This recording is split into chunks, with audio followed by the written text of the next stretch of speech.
Hi, good morning and good afternoon, everybody. Thank you for joining us. My name is Sarah Weston. I am the founder of 911 Wonder Women.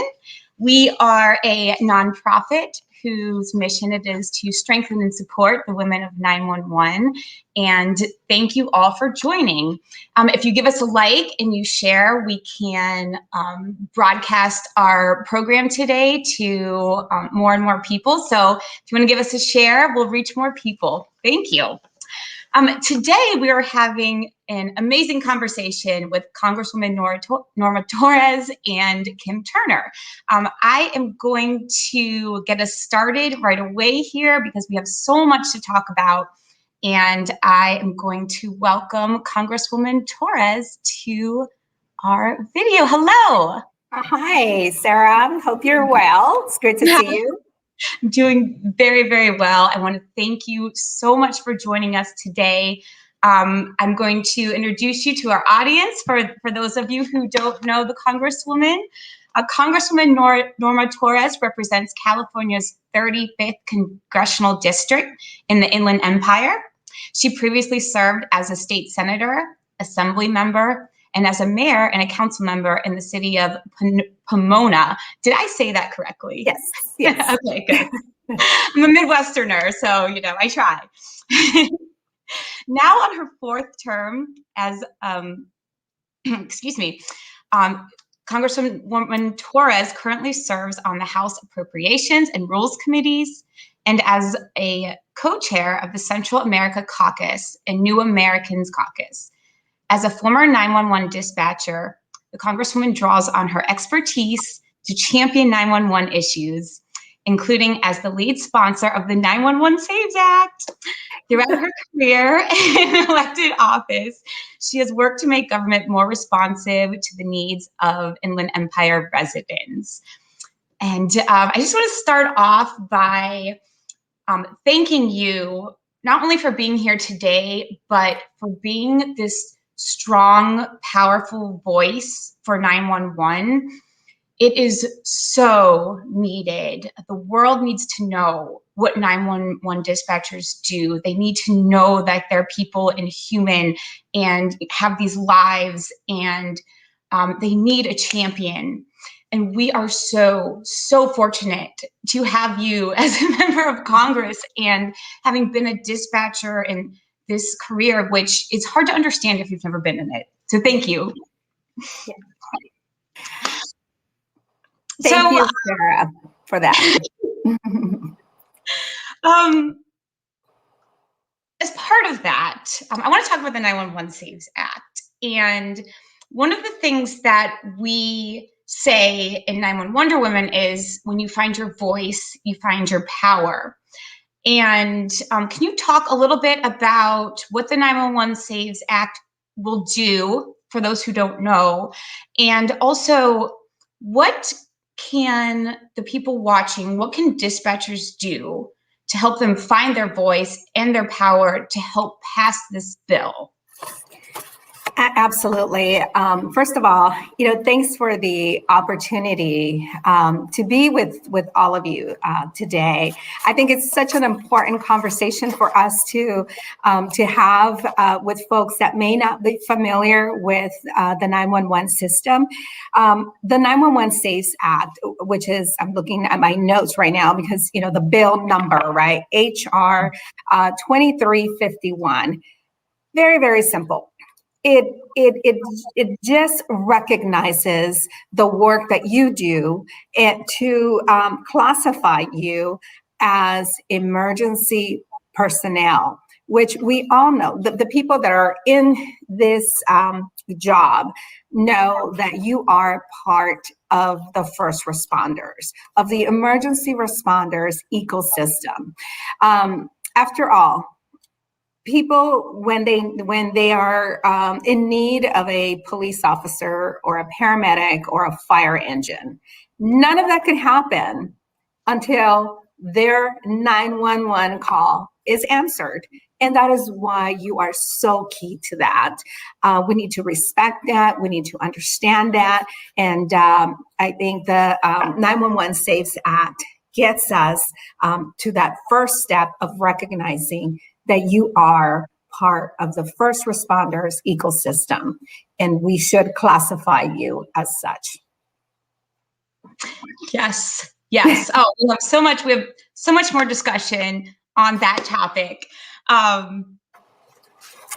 So going back to when you were a dispatcher, and if you can imagine this bill being introduced when you were a dispatcher, what is something that you would do?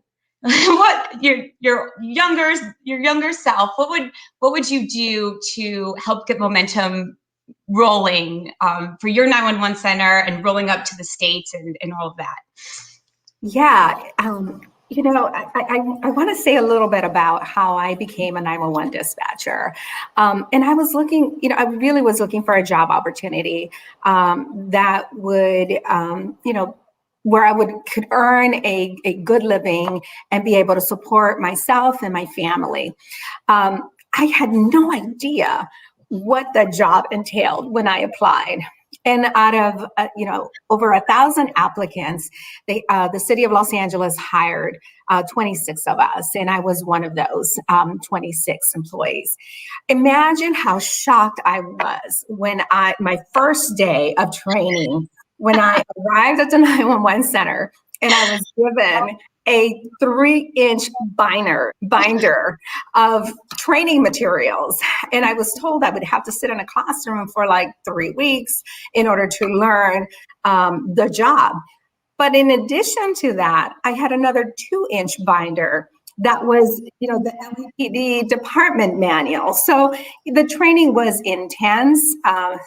Ultimately, we recognized the fact that we had a 70% attrition rate. So the people that were applying for this position just simply could not get qualified to do the job, because it is such a stressful job. So here I am, a few months into being a fully qualified 911 dispatcher. Hot summer night, and you all understand this because it gets really, really busy with parties in the community and people calling on their neighbors for loud music and all of that. I answered a call that forever changed my life. It was an 11-year-old girl who unfortunately was murdered at the hands of her uncle. By the time I answered her call, all I could hear was thumping, followed by shots fired. I immediately transferred the call over to fire services so that they can get an ambulance going. I figured with a shooting in progress, there would absolutely be somebody that would need an ambulance, and broadcasted that information to the officers in the field. And by the way, the officers were there within like 20 seconds of me announcing that this crime was in progress.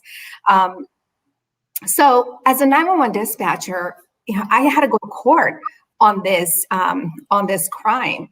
I was the witness to her death.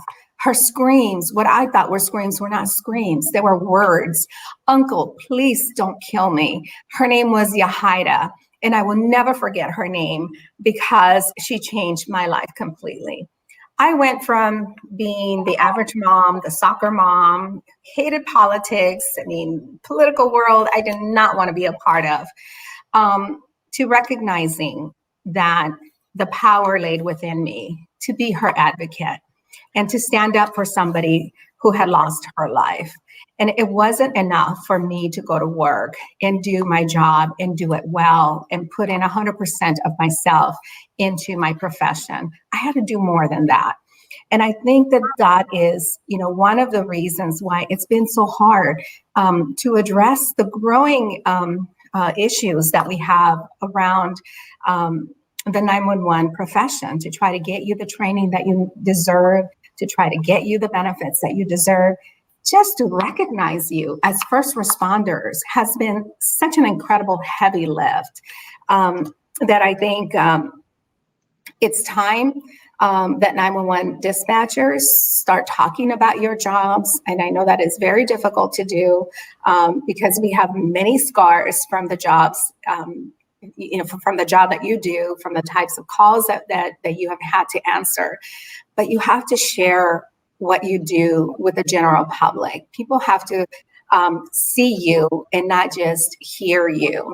And, that is how we begin to change things for you. Oh, that is so powerful. So powerful, because everyone out there has had a call. Yeah. Everyone out there has also had the binders. I mean, everyone relates to this feeling of like, what am I doing?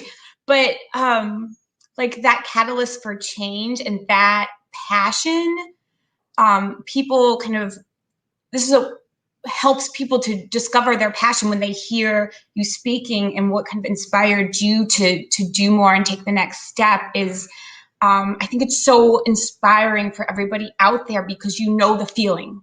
Yeah. You know the same feeling. Okay, speaking of dispatching, I'm going to bring Miss Kim Turner to our stream. Hello, Kim. Hey, how are you, Sarah? Hi, Congresswoman Torres. Nice to see you both. Good to see you. I'm going to do a brief introduction, Kim, and then I have a few questions for you. Born and raised in Los Angeles, Kim has served the public as a law enforcement professional for the past quarter century as a police officer, business owner, and presently as a 911 communications administrator for the San Bernardino County Sheriff's Department, where she oversees 911 operations for the largest county in the United States. She's a master instructor, certified by the Commission on Peace Officer Standards and Training, and holds several Masters of Arts in Public Administration from the University of Southern California, and a Master of Science in Justice Studies from San Jose University. In addition to these accomplishments, Kim is a published author, and in 2018 embarked on a research project incorporating all 454 PSAPs in the state of California, focusing on the effects and stress of public safety dispatchers.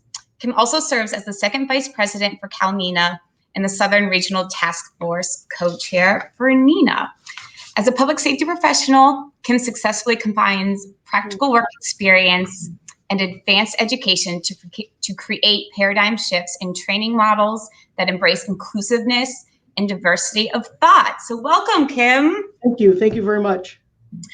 So I would like to take you back to about a year ago, April of 2020.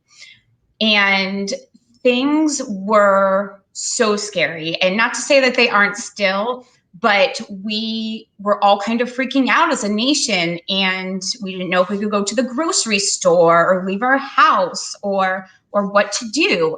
And dispatchers kept going to work.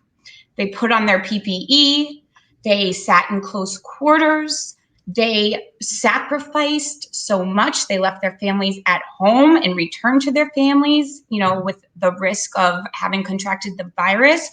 Can you speak a little bit about your experience as in your center with your dispatchers and what you've seen across the country? Yes, absolutely. So I want to give a shout out to every dispatcher out there. Happy National Public Safety Telecommunicators Week. That's number one. And I'm going to brag on my staff just a little bit here, right?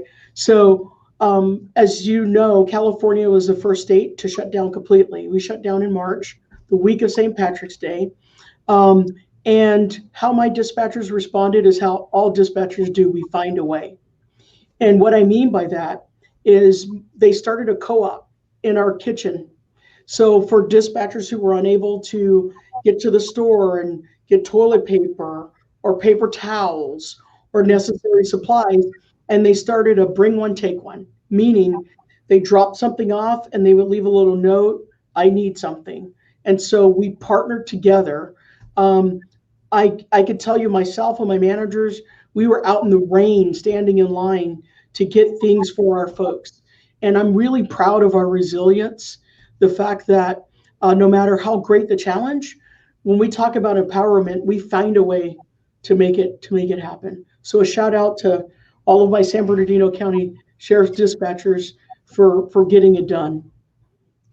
That's so awesome. And, I've heard in the 911 Wonder Woman Facebook group, just everyone sharing, encouraging each other, just kind of this like understanding of what each other's going through that just really helps. I mean, I have two small boys, 5 and 3, and I just know that no one could possibly understand what a working mom goes through unless you're in that position. Yeah. So like coworkers that just, you don't get it unless you get it. And when you do get it, it's nice to have other people that you can kind of, share your experience with. It just makes you feel better. And this kind of leads into the 911 Saves Act and what it would mean for dispatchers, because one of the things that people don't really understand is some of the benefits that first responders get that dispatchers don't. And the light has been shined on that through COVID, because things we couldn't even fathom, like a year and a half ago, not being able to get a vaccine because you're not a first responder wasn't a thing. But now, having gone through it, and so many dispatchers had to get in line behind grocery store workers to get a vaccine. That's just one of the things that people don't realize, with this 911 Saves Act, what it could be bringing to our profession. So can you speak a little bit about how it would elevate the profession and how this would have a trickle down effect from the federal government to the states and into local dispatching? Congresswoman Torres. Oh, no, Kim. Sorry, Kim. This one's for you. Okay. So a real world example. So yes. Congresswoman Torres's work, our initial work with 911 Saves Act, Nina and Catalina were able to really, and it was a dispatcher who solicited her local congressperson, right, to introduce this in the California legislature. So last year, AB 1945, in 2019, was passed, which classified dispatchers as first responders. So a real world example of how that makes a difference is when California started distributing the vaccine, we were in line with deputies. Dispatchers were in line with officers, right? So there was no distinguishment between dispatchers and field first responders. And we were able to be recipients of the vaccine early on after our healthcare workers. And obviously that makes a tremendous difference in terms of staffing, people feeling a sense of security, whether they had an option to receive the vaccine or not. It makes a profound difference in our day-to-day, right? And one of the things I want to circle back on just really quickly, when you talked about working moms, as you know, most centers in our country are about 70% are women, right? That's an average. What we did right away, because the schools closed, is we actually worked with all of our staff to identify what their needs were. Do we have to make adjustments in your schedule? Let's work together, because this is an unprecedented circumstance. And another thing I'm going to brag on my staff a little bit is that no one took advantage of that. Everyone was very clear about, I need these 4 hours adjusted, so we can work together and we can work as a team. We often talk about the idea we're a family, but we actually need to act like that, right? And really work together towards a common goal and mission of public safety. If I can just weigh in a little bit on that, Kim, you are so right about the need to check in with your staff and just ask that basic question, like, what do you need? How because we're in this together.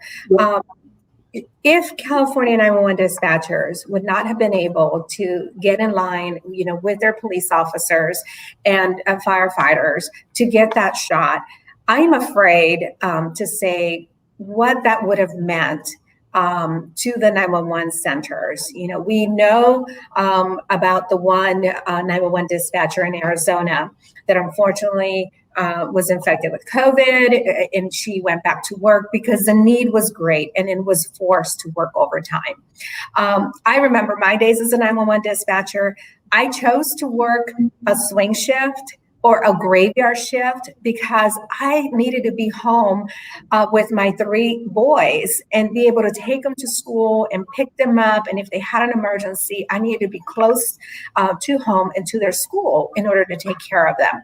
So, when it comes to dealing with work issues, I think it's so critically important to recognize that it is not easy to train for this position. The amount of work hours that it takes to train somebody and the type of person that it takes to listen to crimes in progress and to be able to stay calm and collective and share what is happening with this victim to the responding units or paramedics while staying on the phone and being that reassurance and being comforting to that caller is so critically important. It's like you have to be 3, 4 different personalities at the same time. And then your shift ends and you go home and you're expected to be wife, best friend, mother, son, father, whatever it may be, and be normal, right? And what is normal for a 911 dispatcher? For me, the most difficult time in my time as a 911 dispatcher was being forced to work overtime because, oftentimes we would only have a 2-hour advance notice. So scrambling to find a babysitter to take my kids to school was really hard. Dealing with medical appointments, remember my time was pre, family leave and all of that in California. So it was much more difficult for us during that time, but that doesn't mean that it's easier for you all now. Yeah, that is such an important point. And, especially for like primary caregivers and women who just generally feel like we can't complain, we can't speak about these things because men don't. And it sounds like we're making excuses. And it has really held back the conversation of we are women, we are primary caregivers, and we need this in order to make this job work, in order to show up for work and do the best I can and save lives and save our own lives. So I've noticed, like with the women's empowerment movement, we are talking about it now. And Kim, you had mentioned some things that you are doing at your center prior to us going live that I would really like for you to tell everybody, because if we talk about it and we say, hey, it's out there and this is possible, then others can emulate it. So thank you for that. This is me talking directly to every comm supervisor, manager, and director out there, whether you're sworn or non-sworn. The reality of our situation is that most of our staff, regardless of gender, are primary caretakers. We also know how difficult it is to learn the job and to do it well. What we have to realize is that the people who are working for us are people. They want to have their families, they want to start their families, they want to grow their families. That often becomes difficult managing a 911 center. So here it is very simply. We have things that we can do. And the example would be part-time positions. I have 16 part-time positions. And what this does for me and what it does for my staff, it allows people who are really passionate about their career. They're passionate about what they do and they do it well.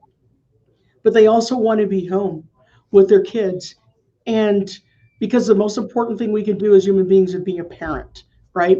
And they're still able to commit time to our centers, and they're able to commit time to their families and have a work-life balance. I think it is something that is a right. I don't think we're doing a favor to anyone. And the beautiful thing about that is that most people have a long-term plan, a long-term goal to come back full-time. And it allows us to not have mandatory overtime. Here's the other thing I'm going to say, and it's a bold statement, but I feel comfortable saying it. If you are short-staffed, it's a failure of leadership. If you are a leader, you have to figure it out. I make myself available to anyone who will listen. There are things that you can do to recruit, to train, to empower your trainers, to teach your trainers to be teachers, so that you can have fully staffed positions, right? So the idea that we can't find anyone to pass a background, I don't believe it. The idea that we can't find anybody to do our job, I don't believe it, right? We could do it. I could do it. If you could do it, if I could do it, you could do it. So when you talk about find your voice, find your power, it is really true, but your voice needs to be backed by data. The people who make the decisions are relying on you to create the plan, to develop the plan, and that plan needs to be supported by data. So I really invite you to find your voice if you're a leader in 911, and to do what's necessary so that your centers are fully staffed, and that your folks are not working inordinate hours of overtime. There's always going to be overtime, but it should never be mandatory forced overtime. Yeah, I'm really proud of the work my team has done here. I'm really proud of the support of my sheriff. My sheriff was the first one that I'm aware of that came out publicly in support of the 911 Saves Act. I'm very proud of the organization that I work for, because they recognize and value the work that we do, and I never feel a sense of being lesser than or not equal to. And I think that it starts from the top down, and it's about leadership. So good. I mean, I think it just really hits the nail on the head for many, many centers. I know there's a lot of dispatchers out there who are kind of struggling with leadership in their center. And one of the things that we have talked about is you can lead. You can lead. Like, you don't need the title to lead. Right. You can be a leader in your center. And in fact, if you want to be a leader in your center, you just start leading before you have the title. So Congresswoman Torres, can you speak a little bit about when you found your passion, when you found the need inside of you to do more, how you kind of took the reins and took your personal mission and put pen to paper. I think a lot of women out there, and men too, I think we all struggle with this, is like the who me. So when you reached out to me to do this, the first thought was, who, me? A lot of us think that I'm just one person. I can't make a difference. I'm a dispatcher here in the middle of Iowa, and I want my leadership to do more, and they're not. But Congresswoman Torres, you're an example of being able to find it within yourself and take the next step and the next step. Can you speak about that a little bit? Yeah, I would just say that you are your best advocate, right? Your best advocate. You do the job. Tell your story. I went from being the mom next door to teaching myself how to lobby for an issue that was so important to me.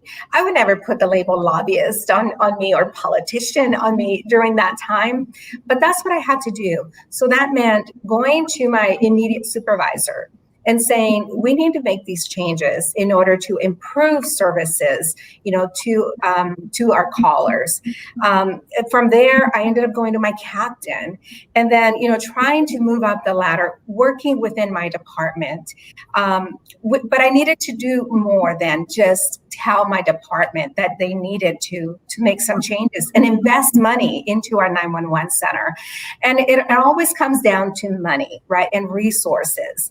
And because 911 dispatchers are never seen, when it comes to budgets, it's so easy to redline and zero out training dollars and infrastructure improvement dollars, because they don't see how you immediately touch the community. They fail to see that they cannot get anyone to a crime scene or a medical emergency without you answering the call first. So I had to go to the city council, and then, I had to overcome the fear of public speaking, going before the public safety committee and the hearings and testifying. in front of these elected officials about what I needed to do my job to better serve our community. But you know what?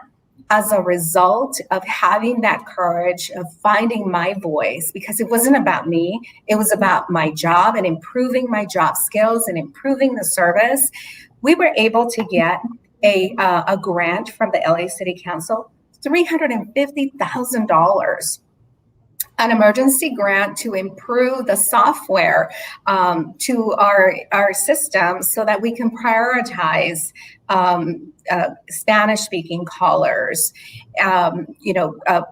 prioritize the call load. So if they had an emergency, those calls would be answered ahead of the non-emergency Spanish callers, right? In addition to that, they recognize the need to educate the public about the proper and improper uses of 911. So, people call 911 for everything, whether it's, radio next door, kids playing in the street, noise complaints, to everything. So it's important for us to take a lead in that effort too, to teach not just the kids, but adults how to utilize the 911 system, how to best utilize the 911 system. So we're not calling on each other just because we can't solve an issue. Such a good point. I have been saying this forever. Like, we go to elementary schools, right? And we teach children how to dial 911. We need to also be teaching adults. Yeah. And the telecom, right? I mean, you bring up such a great point. At our 911 center, before we started focusing on location information from cell phone callers, we had an issue where people that bought minutes. Once you run out of minutes, the telephone companies are not required to give your location information to the 911 center. So if you're having a heart attack or having an emergency and you dial 911, but your phone, you could still dial 911 if your phone runs out of minutes, but they were not required to give your location information to the PSAP. So you have to be able to voice your location, right? We had an issue with a child that he had been taught how to dial 911, but we didn't have his location information. And all we could hear was the abuse in progress, and we're not able to send help. This is why your work is so critically important, to go above and beyond just answering, those emergency calls. You have to be your own advocate, not just for yourselves, but for your community. 100% spot on. Yes. We talk about grassroots efforts, and, right now, I think that is the way that, this is going to work. And Kim, maybe you can speak about this a little bit too, is we cannot wait for somebody to come and bless us as first responders. It has, even, if we can get this 911 Saves Act through and passed, there's still work to do at localities and states. So you cannot wait. You have to go out there and be your own advocate, and you have it, y'all have it within you. You're amazing humans doing what you do. Yes, I agree. And as I go back and I talk about, Assemblyman Salas, who introduced the bill, it was brought to the attention by a dispatcher, right, who found her voice and her power and excised her rights, as a citizen. I think we all could do it. And I think that I know NINA as an organization obviously is very supportive. So reach out to your local state chapter, right? What can we do locally to support the national effort? What can we do to support national training standards? What can we do to support, at the end of the day, when I retire, I will be a citizen. And my expectations as a citizen is, regardless of where I am in the 50 states, if I call 911, I have an expectation that a professional will answer to the other end of the line and will help me facilitate that emergency. How we get there, I think, is the vision of Congresswoman Torres. I'm 100% supportive of it, and whatever I can do or we can do. I think that's the question, right? To coalesce our efforts. Mm-hmm. Yes, because we are in separate states, but we can learn from each other. We can learn from the success of California. We can learn from the success of Kansas by talking to each other, getting together, and pushing outside our comfort zone. Congresswoman Torres, when you talked about teaching yourself how to lobby and public speak, like that just hit home so much, because like you might feel scared to do these things. It takes courage. It takes confidence. It takes, reaching inside yourself and thinking about the callers, but like it's possible. It's possible. I want to take a couple of questions from the Facebook comments, because we're getting some really, really good ones. So the first one comes from Alicia. She says, doesn't the fact that we're recognized as essential help us? What is essential? Right? Anything is essential. I mean, what do you consider essential? Depending on where I'm at and what my needs are for that moment. I must insist, you're not just essential for the moment of that 911 emergency. You are a first responder, and we have to demand and speak in those terms. Kim, do you have anything to add? No, I agree 100%. I think it doesn't hurt, but it's much more than that, right?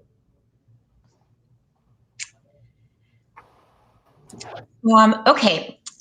So here is another one from Valerie, and she asks, could more public education help us be seen by our communities? Yes, it's Telecommunicators Week officially. This is your opportunity. Open up your 911 center. Invite the media is the easiest way, to do it. Call your favorite reporter. Have them plug in and listen to a call. Have them plug in and listen to the radio as your officers are requesting information, so that they can grasp, the job that you do is so critically important. All of the 911 calls are recorded. Release some of those calls. They're public, and share what a proper 911 call is. When I say proper, I am referring to true emergencies versus non-emergencies, and share those so that people can understand your job. This is a week for you to do that. It's specifically set aside, but if this week comes and goes, take an opportunity at a different time to do just that. Agreed. Kim, do you have anything else? Yeah, I made notes as Congresswoman Torres was speaking, because we're still on lockdown following COVID procedures. However, where there's a will, there's a way. I'm thinking virtual sit-along is in store for a local reporter. So thank you for that idea. I appreciate it. I love that virtual, right along. I love it. I think thinking outside the box. Yeah. Yes. So imagine how hard it is for us to speak to each other wearing a mask, right? I mean, imagine listening. These wonderful workers, most of them, young ladies, have to talk to you. And give you instructions while wearing a mask, because they need to protect themselves, have to, be able to help officers when they ask for help or a backup or pursuits. California is like one of the pursuit capitals, right? And we've had so many on air lately. Imagine them trying to give instructions, through this. The challenges are infinite, but yet you are always there to answer that call to duty. And thank you for the work that you do. Thank you. Agreed. So we have probably time for one more question. So let me see here. Okay. I'm watching you too on Facebook. There we are.